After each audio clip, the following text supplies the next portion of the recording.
दोस्तों, हाल में ही इजरायल ने अपने दुश्मन हिजबुल्लाह के चीफ नसर अल्लाह को उड़ाने के लिए अमेरिका से हासिल किए गए 5th जनरेशन के F-35 विमानों का इस्तेमाल किया।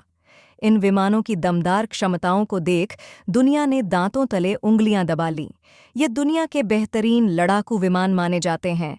स्टील्थ क्षमताओं से लैस इन विमानों को इंटरसेप्ट करना नामुमकिन माना जाता है।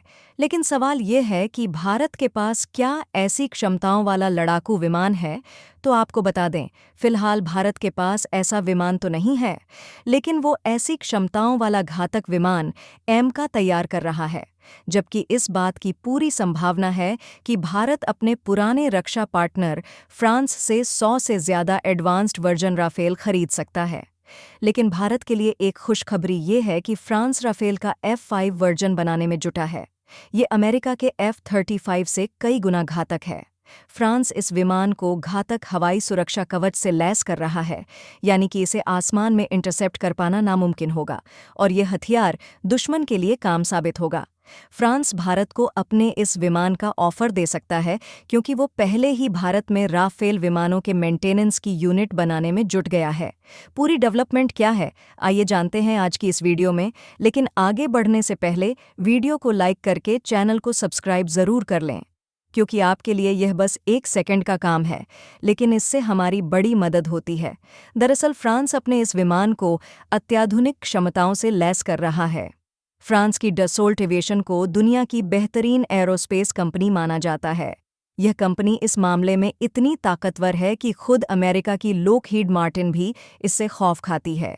स्टेल्थ विमानों के मामले में फ्रांस अमेरिका के F-35 को अब टक्कर देने के मूड में है। दरअसल डिफेंस व्यापार फ्रांस का बहुत बड़ा बिजनेस है, लेकिन अमेरिका ने कई देशों के वैज्ञानिकों की मदद से F-35 जब बनाया तो यह विमान पूरे यूरोप से लेकर दुनिया भर में सबसे ताकतवर विमान बन गया। दुनिया के कई ताकतवर देश इस विमान का इस्तेमाल करते हैं। इस विमान की वजह से फ्रांस की डसोल्ट एविएशन को बड़ा झटका लगा, क्योंकि इसके आ जाने की वजह से उसके राफेल प्रोजेक्ट की कामयाबी के बाद भी यह दुनिया के बाजार में जगह नहीं बना पा रहा था। हालांकि जब इसे भारत ने फ्रांस से खरीदा, इसके बाद दुनिया के कई देशों ने इसके लिए ताबड़तोड़ डील की। फ्रांस भारत की ताकत को देखते हुए उसे तमाम ऐसे ऑफर और सुविधाएं दे रहा है जिससे भारत विमानों के सौदों के लिए उसके विमानों का ही सिलेक्शन करे। और अब वो दुनिया में स्टेल्थ विमान की ज़रूरतों को देखते हुए राफेल को बना रहा है, जिसे वो F-35 से बेहद घातक बना रहा है, जिससे दुनिया F-35 को छोड़कर उस विमान को खरीदे।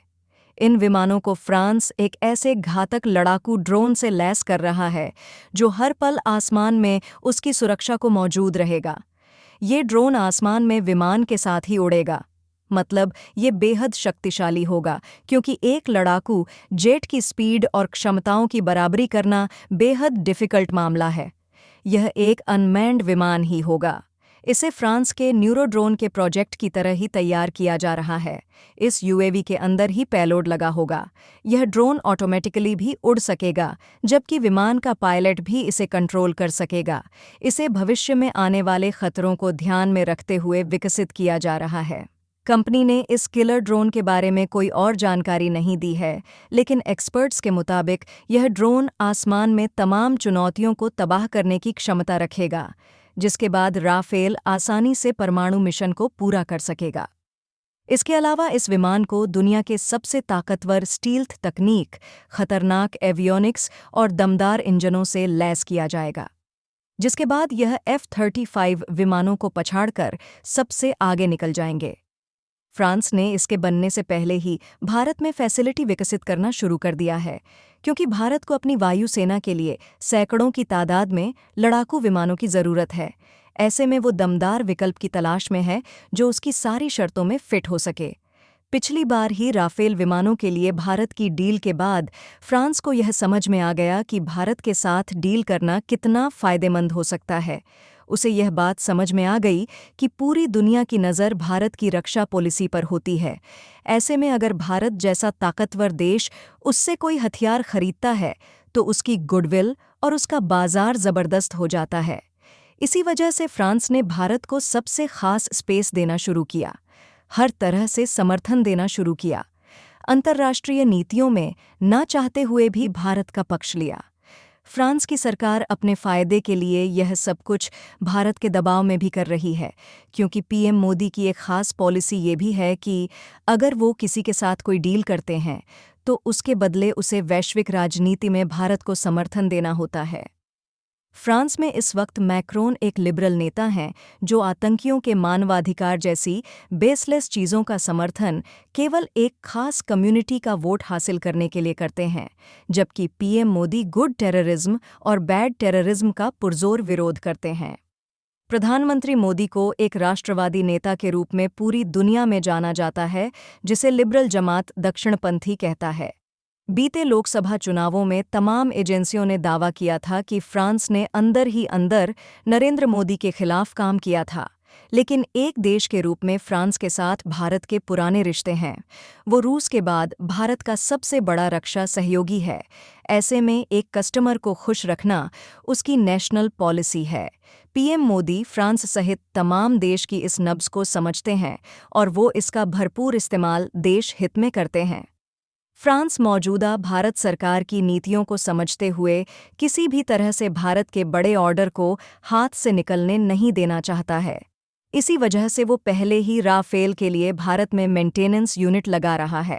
हालांकि ये यूनिट भारत में मौजूद राफेल विमानों के लिए है, लेकिन इसे तैयार करने के पीछे फ्रांस का मकसद भारत से विमानों की विशाल डील हासिल करना है, जिसके लिए वो भारत को अपने इन अंडर प्रोसेस राफेल का भी ऑफर दे सकता है। वहीं इन विमानों के भारतीय वायुसेना में शामिल होने से चीन के J-20 का मुकाबला करने में मदद मिलेगी, जबकि पाकिस्तान के FC-31 को हासिल करने की कवायद को तगड़ा झटका लगेगा। यूएस से जब भी कोई चीज़ एक्वायर की जाती है तो उसके साथ में बहुत सारी स्ट्रिंग्स अटैच्ड होती हैं, और जिस तरीके की इंडिपेंडेंट पॉलिसी इंडिया डीले करता है उसके साथ में यह स्ट्रिंग्स काफ़ी ज़्यादा पेनफुल हो जाती हैं, और यही कारण है कि इंडिया में यूएस वेपन सिस्टम को लेकर बहुत ज़्यादा एक्सट्रीम ओपिनियन मिलती है। अगर यूएस फाइटर जेट की कॉस्ट को नीचे लेकर आता है, इसी इकोनॉमी ऑफ स्केल के चलते स्पेयर पार्ट्स की कॉस्ट भी कम हो जाती है, जिससे फाइटर जेट का ओवरऑल मेंटेनेंस भी कम हो जाता है। और इस वजह से ये चीज़ कही जा सकती है कि भले ही रफाल फाइटर जेट की ऑपरेटिंग कॉस्ट कम हो, लेकिन F-35 की एक्विजिशन कॉस्ट कम है, और इसी वजह से दोनों फाइटर जेट की लाइफ साइकिल कॉस्ट ऑलमोस्ट बराबर होगी। लेकिन बात घूम फिरकर वहीं पर आती है कि उसके साथ में जब भी कोई वेपन सिस्टम डील होती है तो उसके साथ में बहुत सारी स्ट्रिंग अटैच्ड होती है, और जिस तरीके की इंडिपेंडेंट पॉलिसी भारत पर सूट करता है उसके साथ यह चीज़ अलाइन नहीं होती है। फिलहाल इस वीडियो में इतना ही, जल्द ही मिलते हैं एक और बेहतरीन वीडियो के साथ। तब तक के लिए वीडियो को लाइक, शेयर और चैनल को सब्सक्राइब ज़रूर कर लें। धन्यवाद। जय हिंद, जय भारत।